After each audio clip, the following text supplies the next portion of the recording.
Assalamualaikum warahmatullahi wabarakatuh. Kembali lagi bersama saya Fitri Lolavita. Jadi pada pertemuan ke-7 ini saya akan melanjutkan mengenai pembahasan di pertemuan 6, yaitu mengenai sistem informasi manufaktur dan pemasaran ya. Oke, berikutnya ini adalah CIM ya, atau disebut dengan Computer Integrated Manufacturing. Jadi, CIM atau Computer Integrated Manufacturing di sini ya dikatakan bahwa suatu sistem yang menggabungkan berbagai teknik untuk menciptakan proses manufaktur yang luas, cepat, dan menghasilkan produk yang berkualitas tinggi dan efisien ya. Jadi, CIM di sini ya itu artinya cepat dan menghasilkan produk yang berkualitas tinggi dan efisien.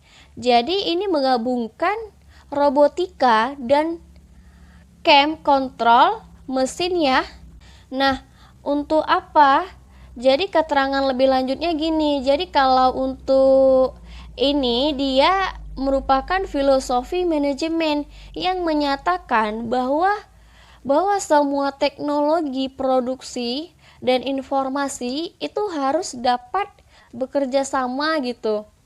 Jadi kalau untuk SIM itu adalah suatu cara untuk memandang sumber daya produksi perusahaan itu sebagai salah satu sistem tunggal gitu ya, serta mendefinisikan, kemudian membiayai, kemudian mengelola dan mengkoordinasikan semua proyek perbaikan berdasarkan cara mempengaruhi tentang keseluruhan sistemnya gitu. Jadi SIM atau CIM ini juga bisa diartikan sebagai suatu pandangan sistem dari produksi itu daripada pandangan per bagian dari masa lampau yang hanya berkaitan dengan bagian-bagian yang secara terpisah ya. Jadi ini di sini bisa mempengaruhi keseluruhan sistemnya ya. Nah, kemudian ini berikutnya ya. Ini adalah mengenai penggunaan komputer sebagai bagian dari sistem produksi fisik ya. Yang pertama ini adalah CAD atau CAD, yaitu Computer Aided Design ya. Jadi kalau CAD ini adalah sistem yang menggunakan komputer untuk merancang suatu produk manufaktur ya. Bisa mobil, kapal, pesawat terbang, dan lain sebagainya. Jadi mungkin kalau kita sering melihat ya di film-film ya, banyak yang di film itu mengangkat tema mengenai atas rakitan seperti ini, baik itu mobil, kapal, ataupun yang lainnya, itu bisa jadi sebenarnya ya CAD ini menggunakan computer engineering, atau ini biasanya melibatkan penggunaan komputer memang untuk membantu dalam merancang produknya gitu ya. Jadi kalau untuk yang pertama kali muncul untuk CAD ini itu dalam industri dirgantara itu sekitar tahun 1960 gitu. Terus setelah itu baru diadopsi untuk pembuatan mobil gitu. Dan yang lainnya sampai berkembang sampai saat ini ya, bahwa apapun bisa untuk merancang segala sesuatu dari struktur rumit, misalkan bangunan ataupun jembatan atau bagian-bagian yang lebih kecil gitu. Jadi ya sebenarnya si ini ya atau computer engineering ini biasanya ya, kalau tadi ya CAD itu bisa juga disebut dengan ya, si ini ya. Kalau di sini sistem yang dirancang untuk menganalisa karakteristik dari suatu desain dan dipakai untuk mensimulasikan kinerja produk yang berbeda-beda untuk mengurangi dari pembuatan prototipe ya. Oke, kemudian berikutnya ini adalah CAM ya, atau Computer Aided Manufacturing, atau bisa disingkat dengan CAM. Ya, jadi kalau untuk CAM di sini dikatakan bahwa sistem berbasis komputer yang digunakan untuk mengontrol suatu proses produksi. Jadi CAM ini tadi ia merupakan penerapan komputer dalam proses produksinya ya. Dapat kita lihat pada gambarnya ya. Mengapa dia mengontrol atau memberlakukannya ini ya? Ini jadi melakukan proses produksi di sini dengan menggunakan bantuan komputer. Salah satunya ini dengan menggunakan mesin produksi khusus komputer ya, yang dikendalikan oleh komputer. Itu biasanya menghasilkan produk sesuai dengan spesifikasi yang diperoleh dari database rancangannya. Begitu. Jadi ya, sebagian mesin produksinya ini biasanya memiliki built-in mikroprosesor ya, dan sebagian dikendalikan oleh komputer mini.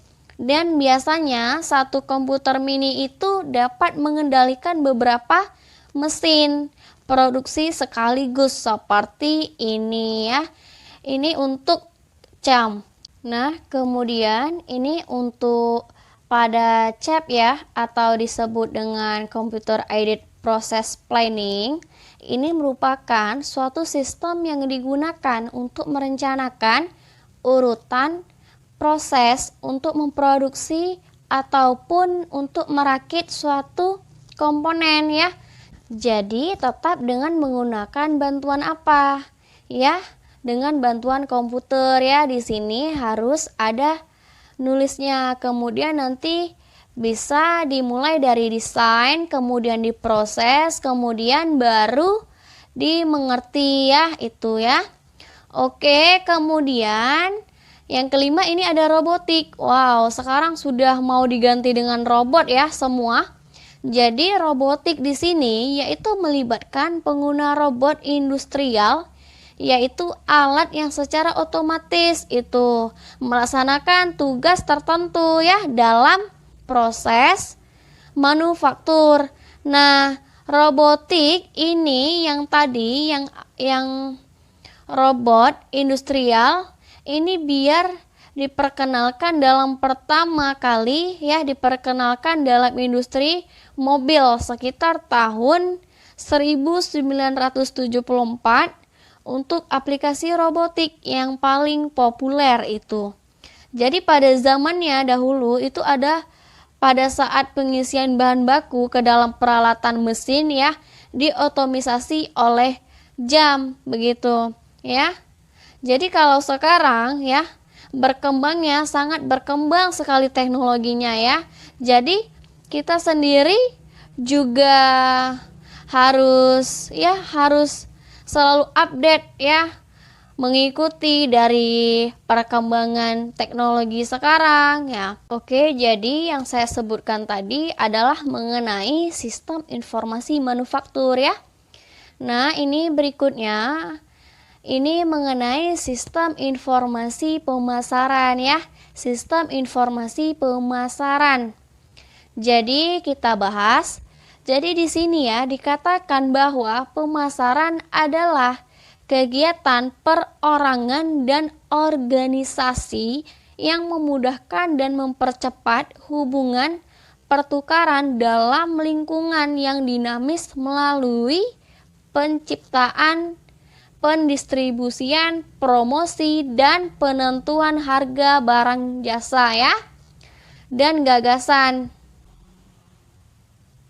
Nah, sebenarnya dari pandangan ini, dari pandangan pengertian pemasaran ini menunjukkan ya luasnya permasalahan yang harus dipecahkan oleh manajer ya, oleh manajer pemasaran. Demikian luasnya informasi ini yang diperlukan untuk memecahkan masalah-masalah tersebut gitu. Jadi ini ya lumayan berat juga ya tugas dari manajer pemasaran itu ya. Kemudian mengenai sistem informasi pemasaran ya. Jadi di sini dikatakan yaitu merupakan sistem informasi yang menyediakan informasi untuk memecahkan masalah pemasaran perusahaan dengan marketing informasi sistem ya, yaitu adalah suatu sistem berbasis komputer yang dapat bekerja sama dengan sistem informasi fungsional yang lainnya untuk mendukung manajemen dalam menyelesaikan masalah yang berhubungan dengan pemasaran produk perusahaan ya. Atau bisa juga dikatakan bahwa di sini sistem informasi pemasaran merupakan sistem informasi yang menyediakan informasi untuk memecahkan masalah pemasaran perusahaan ya. Nah, kalau dari definisi sebelumnya tadi ya, sudah ada dua elemen tadi, yaitu merupakan pokok ya, ada dua pokok yang penting. Yang pertama adalah bahwa semua sistem informasi fungsional itu harus bisa bekerja sama gitu.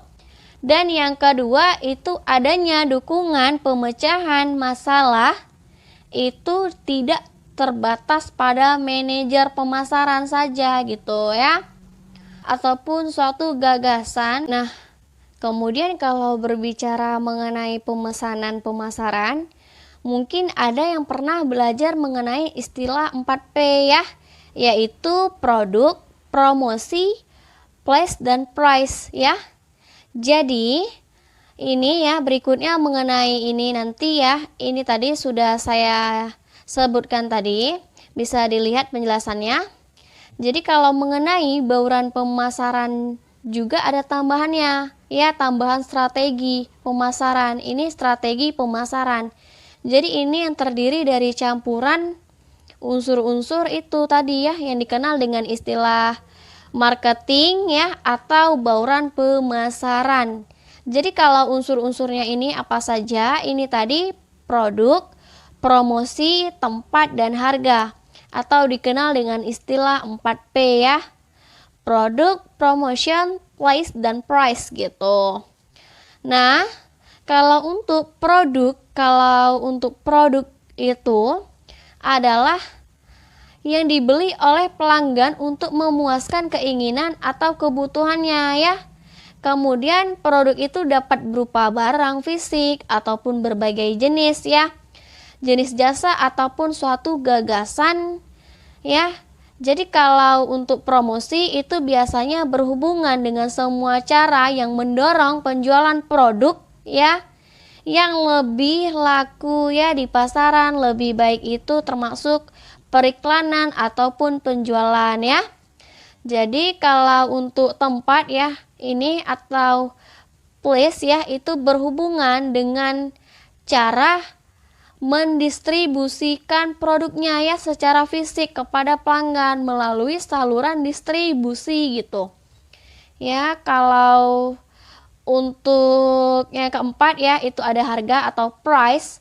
Jadi kalau untuk harga atau price ini, dia terdiri dari semua elemen yang berhubungan dengan apa? Dengan apa yang dibayar oleh pelanggan. Nah, jadi kalau ini merupakan strategi pemasaran ya. Strategi pemasaran ini gabungan dari keempat unsur ini tadi ya. Adanya produk, adanya promosi, kemudian adanya price, dan ada place ya. Nah, jadi ini dia dapat dilihat di gambarnya, itu tadi yang penjelasannya. Ini mengenai strategi pemasarannya ya. Jadi kalau di strategi pemasaran ini, tiap subsistem output ya, itu nanti menyediakan informasi tentang subsistem itu sebagai bagian dari baurannya ya, atau gabungan ya. Dapat kita lihat, jadi di produk sistem produk ini menyediakan informasi tentang produk perusahaan ya. Kemudian ada place, yaitu subsistem place atau tempat, ini menyediakan informasi jaringan ya, distribusi perusahaan ya. Kemudian ini ada subsistem promosi ya. Di sini nanti menyediakan informasi tentang kegiatan, periklanan, perusahaan, dan penjualan ya langsung. Kemudian ini ada price ya, yaitu di sini harga ya, dia membantu manajer untuk mengambil keputusan harga gitu ya, dapat dilihat. Oke, nah kemudian ini ada informasi pemasaran ya. Jadi ini juga menyangkut mengenai produk, mengenai lokasi, dan mengenai promosi dan juga harga ya. Jadi baik, kemudian kita lanjutkan. Di situ ada penelitian pemasaran ya. Jadi untuk penelitian pemasaran di sini dikatakan bahwa untuk melakukan penelitian khusus mengenai operasi pemasaran ya, untuk tujuan mempelajari kebutuhan ya konsumen, dan juga untuk meningkatkan efisiensi pemasaran ya. Jadi sebenarnya secara garis besar itu untuk sistem penelitian pemasaran itu memiliki dua tujuan, yaitu tujuannya apa? Yaitu mendapatkan data. Yang pertama adalah mendapatkan data yang terbaru ya, yang menjelaskan mengenai operasi pemasaran dan juga menyajikan penemuan itu. Jadi bagi manajemennya dalam bentuk yang memudahkan dalam pengambilan suatu keputusan ya, itu ya.